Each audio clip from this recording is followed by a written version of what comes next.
આપણો રોટલો દેશ અને વિદેશમાં વર્તાઈ ગયો છે અત્યારે સાહેબ.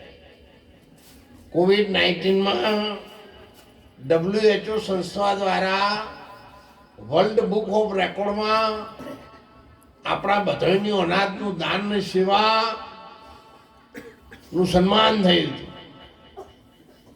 અને એવું ને એવું સન્માન ગ્લોબલ વોર્મિંગ એવું સન્માન આવતીકાલે બોમ્બેમાં 2 થી 5 ની વચ્ચે આપ સૌના આશીર્વાદથી આપણી સંસ્થાને મારું સન્માન થવાનું છે. બોમ્બે કેટલાય દેશોના વડીલોએ સન્માન કરવાના છે. સવારે 4:30 વાગે મહેસાણાથી નીકળી 6 વાગે એરોડ્રામ ઉપર પહોંચવાનું, અમદાવાદ 7 વાગે પ્લેનમાં બેસવાનું. તમે તમારો હમારી ખમ થઈ નહીં કેટલાય ખૂંખારા કહી દઉં છું.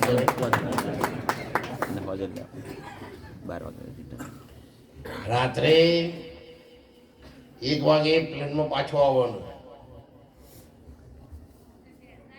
છતાં પણ આ શરીરથી થાય એટલી મહેનત હું કરું છું.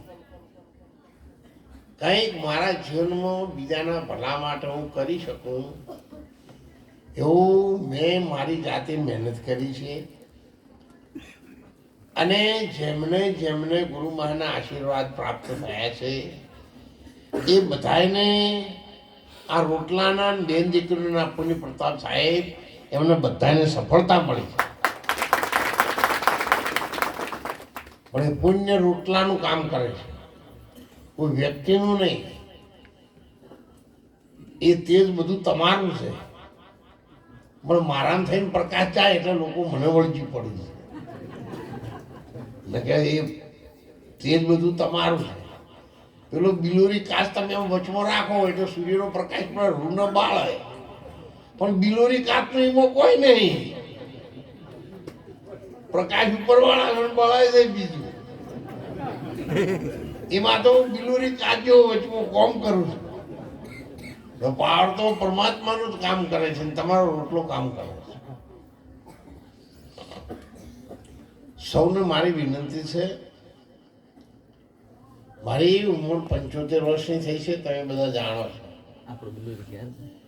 પણ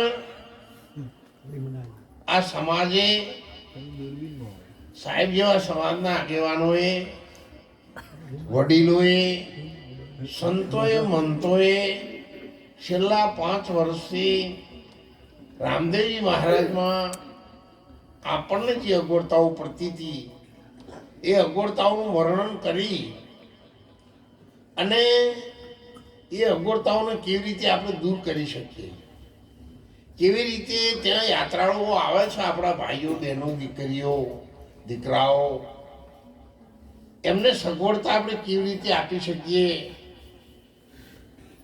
એના વિચારણા હેઠળ છેલ્લા 5 વર્ષથી બધી આ યોજનાઓ ઘડાતી હતી. અને એમાં આ ગામના ઓબલિયા સન્ના જ નવયુવાનોએ ભેગા મળી અને ખાસ રજૂઆત કરી કે મહારાજ હવે ખૂબ તૈયારી થઈ ગઈ છે ને હવે આને મોડું ન કરો. એટલે ઓબલિયા સમ ગામ પુણ્યશાળી છે અને એ વચન આપણે આગળ કરી સમાજના સૌ સંતોને, મહંતોને, ભાઈઓને, બહેનોને, દીકરીઓને, દાનવીરોને વિનંતી કરી કે ભાઈ તાણ હવે આપણે આવું ચાલુ કરીએ. અને એમાં આપણને ધારવા કરતા ખૂબ જ વહેલી સફળતા પ્રાપ્ત થઈ છે. આપણે 10 કિલોમીટર ચાલવાનું નક્કી કરીએ તો 30 કિલોમીટર ચાલી જવાય છે. એવું સુંદર આયોજન છે. લોકોનો અંદર સારો સહયોગ છે. દાનવીર, દાતા, બેન દીકરીઓ, સંતો, મહંતોના આશીર્વાદ છે. ખૂબ ઝડપથી આપણે પૂરું કરીએ એમાં તમે બધા કટિબદ્ધ રહેજો, ખૂબ ગુરુ મહારાજનું ભજન કરજો, બહેનો નાચતા કૂદતા ખંજરીઓ વગાડતે ધાન લગાવજો. એ મારા નકલંગ બીજા ધારી સગુણાની વાર કરી હતી ને એમ અમારી તમે વાર જો એ ધર્મની ધજા ફરજજો અને અમે ગુજરાતીઓની સગવડતાનો સારો વધારો કરી શકીએ. સૌ ગુજરાતી ભાઈઓ બહેનો દીકરીઓને અને 18 આલમને આપણે સારી સગવડતા આપી શકીએ, કોઈ ભેદભાવ વગર એવા કાર્યોમાં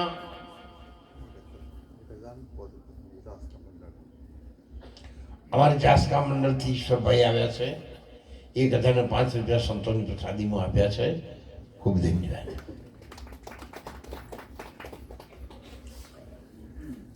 ભજન સંતવાણી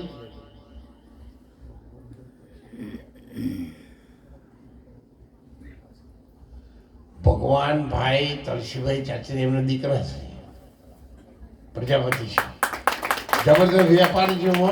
તો એનો છોકરો દેખાય પણ મોટો વેપારી, આગળ છાપીની અંદર ડંકા વાજી રહ્યા. એટલે એમના તરફથી પણ 11,000 રૂપિયા આપણને દાન મળી રહ્યું છે. ત્યાં શરૂઆત કરી છે એની, એટલે પહેલું તો બહુ મોટું હોય. બહુ ઓળખું છે, નેના હતા ત્યારથી, આ તો 5-5, 7-7 વર્ષના હતા ત્યારથી. એટલે છોકરીઓના આ છોકરાઓનો ગુરુ મહારાજે એમનો હાથ પકડ્યો છે.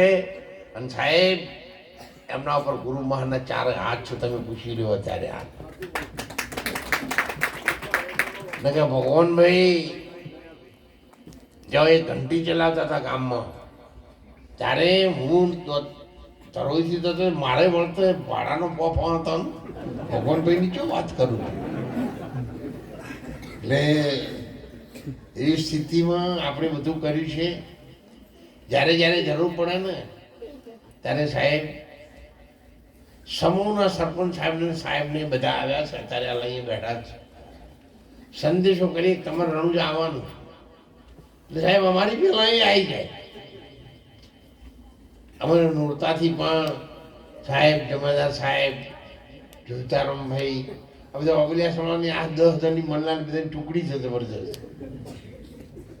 એને ખબર પડે મહારાજ રણુજા જોડે છે, મારી પહેલા 6 કલાક પહેલા જતા રહે.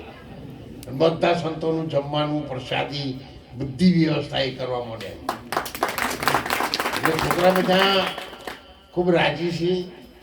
એમનો ઉત્સાહ જળવાઈ રહે, એ રાજી રહે અને આપણા બધાનું કોમ થાય એવા બેન દીકરીઓ તમે અંતરથી આશીર્વાદ આપજો. એટલે આ કામની જે આપણો જુચ્છો છે એ જળવાઈ રહે. સત્સંગ તો તમે બધા જાણો છો.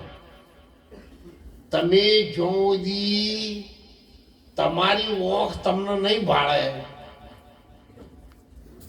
તમારી ઓખ તમને જોતા નહીં શીખે, ત્યાં સુધી સત્સંગમાં ઊંડા ઉતરવું ઘણું કાઠું છે.